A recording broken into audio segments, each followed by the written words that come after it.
기다림, 그 자체가 우리에게 유익하다. 믿음을 시험하고 인내를 훈련하며 순종을 가르치고 축복이 올 때 그것을 더 귀하게 만든다. 찰스 스펄전. 기다려야 할지, 떠나야 할지. 이 질문 앞에서 얼마나 많은 밤을 보내셨습니까? 붙잡아야 할 것 같기도 하고 놓아야 할 것 같기도 하고 기도해도 답이 명확하지 않아서 더 힘드셨을 겁니다. 오늘 그 답을 드리겠습니다. 하나님이 당신에게 기다리라 말씀하실 때 보내시는 신호가 있습니다.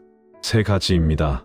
이 3가지를 알면 당신은 더 이상 감정이 아니라 하나님의 뜻에 따라 선택할 수 있습니다. 특히 마지막 3번째 신호.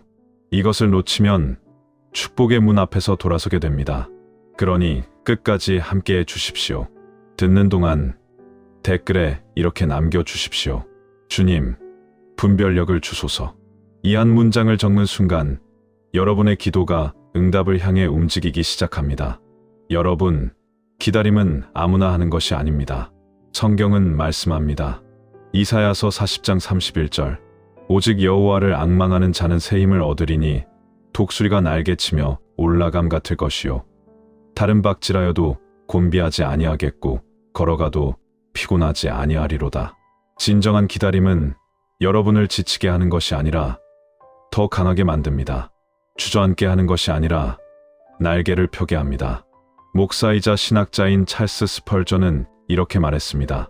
하나님을 기다리는 것은 결코 시간 낭비가 아니다. 그것은 믿음의 가장 고귀한 행위다. 그렇습니다. 기다림은 믿음의 행위입니다. 그러나 잘못된 기다림은 믿음이 아닙니다. 두려움입니다. 집착입니다. 오늘 여러분은 그 차이를 명확히 알게 될 것입니다. 첫째, 기다림이 유일한 방법일 때입니다. 여러분, 이런 상황이 있습니다. 할 수 있는 모든 것을 다 했습니다. 마음을 표현했습니다. 진심을 전했습니다. 그런데 더 이상 할 수 있는 것이 없습니다. 상대방의 반응을 기다릴 수밖에 없는 순간, 바로 그때입니다. 하나님이 기다리라 말씀하시는 첫 번째 신호입니다. 적극적으로 행동했는데도 문이 열리지 않는다면 그것은 하나님이 잠시 멈추라는 뜻입니다. 그러나 여기서 반드시 기억해야 할 것이 있습니다. 기다림에는 기한이 있습니다. 몇 주, 혹은 몇 달. 이것은 건강한 기다림입니다. 그러나 몇 년, 몇십 년. 이것은 기다림이 아닙니다. 정체입니다. 이사야서 40장 31절을 다시 보십시오. 여호와를 앙망하는 자는 새의 힘을 얻습니다. 기다리면서 더 강해져야 합니다. 기다리면서 믿음이 자라야 합니다. 기다리면서 하나님과의 관계가 깊어져야 합니다. 만약 기다림이 여러분을 무기력하게 만든다면, 만약 기다림이 여러분의 삶을 멈추게 한다면 그것은 하나님을 기다리는 것이 아닙니다. 그냥 멈춰 있는 것입니다. 스스로에게 물어보십시오. 이 기다림 속에서 나는 더 강해지고 있는가? 하나님과 더 가까워지고 있는가? 삶이 더 풍성해지고 있는가? 답이 아니오라면 그 멈춤을 끝내야 합니다. 하나님은 여러분이 정체되기를 원하지 않으십니다. 앞으로 나아가기를 원하십니다. 기다림 속에서도 성장하기를 원하십니다. 진정한 기다림은 수동적인 멈춤이 아닙니다. 능동적인 신뢰입니다. 하나님의 시간표를 믿으면서도 주어진 오늘을 최선으로 사는 것, 그것이 하나님이 기뻐하시는 기다림입니다. 여러분의 상황을 점검해 보십시오. 할 수 있는 것은 다 했는가? 그렇다면 잠시 기다리십시오.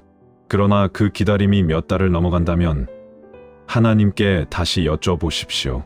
주님, 계속 기다려야 합니까? 아니면 새로운 길을 열어주시겠습니까? 하나님은 반드시 응답하십니다.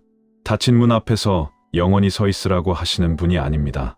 때가 되면 새로운 문을 여시는 분입니다. 첫 번째 신호를 기억하십시오. 기다림이 유일한 방법일 때 기다리십시오. 그러나 그 기다림이 여러분을 세우는지 무너뜨리는지 반드시 살펴보십시오. 둘째, 해결해야 할 문제가 분명할 때입니다. 여러분, 불분명함은 적입니다. 이 말을 반드시 기억하십시오. 언젠가 그 사람 마음이 바뀔 것 같아. 시간이 지나면 달라지겠지. 기도하면 하나님이 그 사람 마음을 돌려주시겠지. 이런 생각을 하고 계십니까? 솔직히 말씀드립니다. 이것은 기다림이 아닙니다. 뚜렷한 근거 없는 바람입니다. 하나님의 인도가 아닙니다. 여러분 자신의 소망입니다. 하나님이 기다리라 하실 때는 분명한 이유가 있습니다. 예를 들어 보겠습니다. 우리 둘 다 믿은 지 얼마 안 된 성도입니다.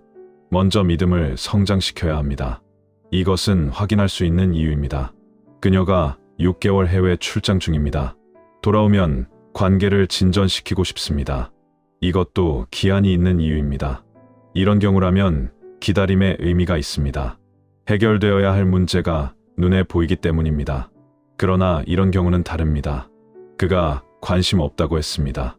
하지만 언젠가 마음이 바뀔 것 같습니다. 여러분, 이것은 기다림의 이유가 아닙니다. 거절을 받아들이지 못하는 것입니다. 상대방은 이미 답을 주었습니다. 하나님도 그 답을 통해 말씀하고 계신 것입니다. 미가서 7장 7절 말씀을 보십시오. 오직 나는 여호와를 우러러보며 나를 구원하시는 하나님을 바라보나니 나의 하나님이 나를 들으시리로다. 이 말씀의 핵심이 무엇입니까? 상황이 바뀌기를 기다리는 것이 아닙니다. 주님을 기다리는 것입니다. 하나님의 인도하심을 기다리는 것입니다. 그 사람의 마음이 바뀌기를 기다리는 것. 이것은 주님을 기다리는 것이 아닙니다. 사람을 기다리는 것입니다. 하나님보다 그 사람을 더 높이 두는 것입니다. 우상입니다. 스스로 점검하십시오. 여러분이 기다리는 이유가 무엇입니까? 그것이 분명합니까? 확인할 수 있습니까? 기한이 있습니까? 아니면 그냥 언젠가를 바라는 마음입니까?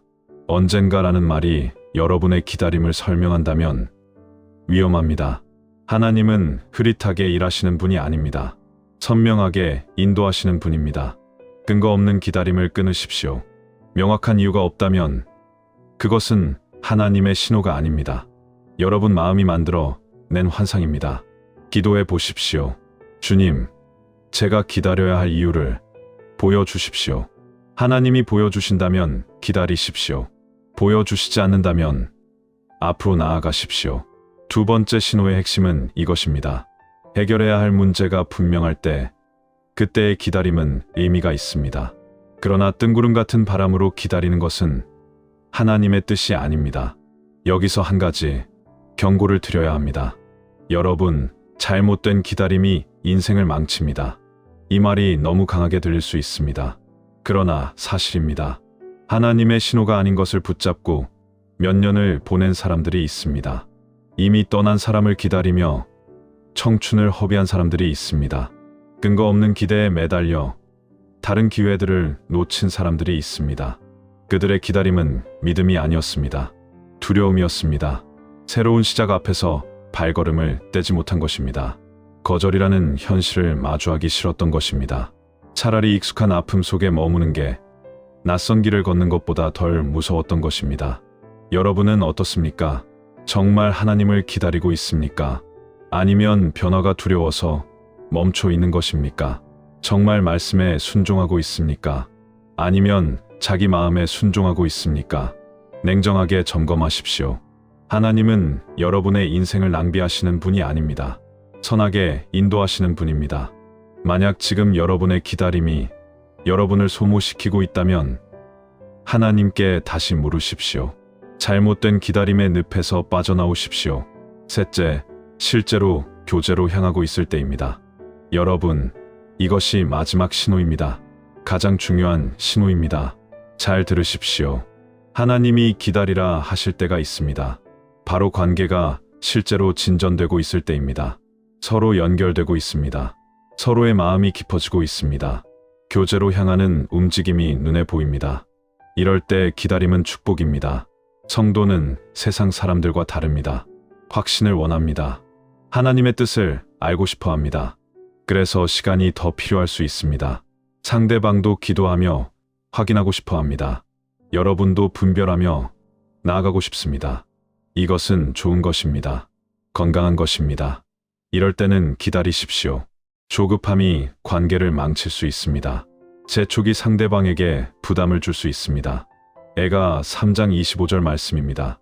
여호와는 자기를 앙망하는 자 곧 자기를 구하는 영혼에게 선을 베푸시는도다. 하나님은 기다리는 자에게 선을 베푸십니다. 그러나 조건이 있습니다. 하나님을 바라보아야 합니다. 사람을 바라보는 것이 아닙니다. 상황을 바라보는 것이 아닙니다. 오직 하나님만 바라보아야 합니다. 성경에서 기다림의 모범을 보여준 사람이 있습니다. 야곱입니다. 야곱은 라헬을 사랑했습니다. 창세기 29장에 기록되어 있습니다. 야곱은 라헬을 위해 7년을 일했습니다. 성경은 말합니다. 그 7년이 며칠 같았다고. 사랑했기 때문입니다. 야곱의 기다림에는 방향이 있었습니다. 라헬과의 결혼이라는 분명한 목표가 있었습니다. 야곱의 기다림에는 증거가 있었습니다. 라반과의 약속이 있었습니다. 야곱의 기다림에는 행동이 있었습니다. 7년 동안 성실하게 일했습니다. 여러분의 기다림은 어떻습니까? 방향이 있습니까? 증거가 있습니까? 행동이 있습니까? 만약 이 세 가지가 모두 있다면 기다리십시오. 하나님이 예비하신 관계일 수 있습니다. 그러나 방향도 없고 증거도 없고 행동도 없다면 그것은 야곱처럼 기다리는 것이 아닙니다. 아무것도 붙잡지 못한 채 허공을 바라보는 것입니다.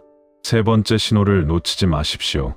관계가 실제로 교제를 향해 나아가고 있을 때, 서로의 마음이 연결되고 있을 때, 함께 가고 있다는 증거가 있을 때, 그때 기다리십시오. 하나님의 시간표를 신뢰하십시오. 조급해하지 마십시오. 하나님은 선을 베푸시는 분입니다. 때가 되면 반드시 열매를 주십니다. 여러분, 오늘 세 가지 신호를 살펴보았습니다. 첫째, 기다림이 유일한 방법일 때. 둘째, 해결해야 할 문제가 분명할 때. 셋째, 실제로 교제로 향하고 있을 때. 이 세 가지가 있다면 기다리십시오. 하나님이 말씀하시는 것입니다. 그러나 이 세 가지 중 어느 것도 해당하지 않는다면 기다림을 멈추십시오. 앞으로 나아가십시오. 하나님은 새로운 길을 예비해 주셨습니다. 이제 함께 기도하겠습니다. 화면을 보시면서 따라 읽어 주십시오. 소리내어 선포해 주십시오. 하나님 아버지, 감사합니다. 오늘 분별의 지혜를 주셔서 감사합니다. 하나님, 저의 기다림을 점검합니다. 하나님을 기다리는 것인지, 사람을 기다리는 것인지, 하나님의 인도를 따르는 것인지, 제 마음을 따르는 것인지 분별하게 하여 주십시오. 근거 없는 기다림이 있다면 끊겠습니다. 잘못된 기대가 있다면 내려놓겠습니다. 하나님이 닫으신 문 앞에서 더 이상 서 있지 않겠습니다. 그러나 하나님이 기다리라 하신다면 기다리겠습니다. 그 기다림 속에서 더 강해지겠습니다. 주님을 더 깊이 신뢰하겠습니다. 이사야 40장 31절 말씀처럼 새 힘을 얻겠습니다. 독수리처럼 날개치며 올라가겠습니다. 하나님, 저의 관계를 주님께 맡깁니다. 제가 원하는 대로가 아니라 하나님이 원하시는 대로 되게 하여 주십시오. 하나님이 예비하신 사람이 있다면 때가 되면 만나게 하여 주십시오. 조급해하지 않겠습니다. 재촉하지 않겠습니다. 오직 주님만 바라보겠습니다. 애가 3장 25절 말씀을 믿습니다. 여호와는 자기를 앙망하는 자에게 선을 베푸십니다. 저는 주님을 바라봅니다. 주님의 선하심을 믿습니다. 주님의 시간표를 신뢰합니다. 예수님의 이름으로 기도합니다. 아멘. 여러분, 이 기도를 진심으로 하셨다면 이미 변화가 시작되었습니다. 하나님은 여러분의 기도를 들으셨습니다. 분별의 지혜를 주실 것입니다. 선한 길로 인도하실 것입니다. 댓글에 아멘을 남겨주십시오. 오늘 결단하신 내용을 적어주셔도 좋습니다. 근거 없는 기다림을 끊겠습니다. 하나님의 시간표를 신뢰하겠습니다. 주님만 바라보겠습니다. 어떤 고백이든 좋습니다. 댓글을 적는 순간 여러분의 결단이 선포가 됩니다. 오늘 나눈 이야기가 도움이 되셨다면 이 자리에 계속 함께해 주십시오. 앞으로도 영적 분별에 관한 메시지를 계속 전해드리겠습니다. 연애와 결혼에서 하나님의 뜻을 구하는 방법, 관계에서 지혜롭게 결정하는 방법, 이런 주제들로 여러분을 찾아뵙겠습니다. 그리고 주변에 같은 고민을 하는 분이 계시다면 오늘 이 메시지를 전해 주십시오. 기다려야 할지 떠나야 할지 고민하는 분들이 많습니다. 오늘 나눈 이야기가 그분들에게 분별의 은혜가 될 수 있습니다. 다음 시간에는 하나님이 당신을 위해 예비하신 사람의 특징에 대해 다루겠습니다. 어떤 사람이 하나님이 보내신 사람인지 어떻게 알 수 있는지 말씀과 함께 나누겠습니다.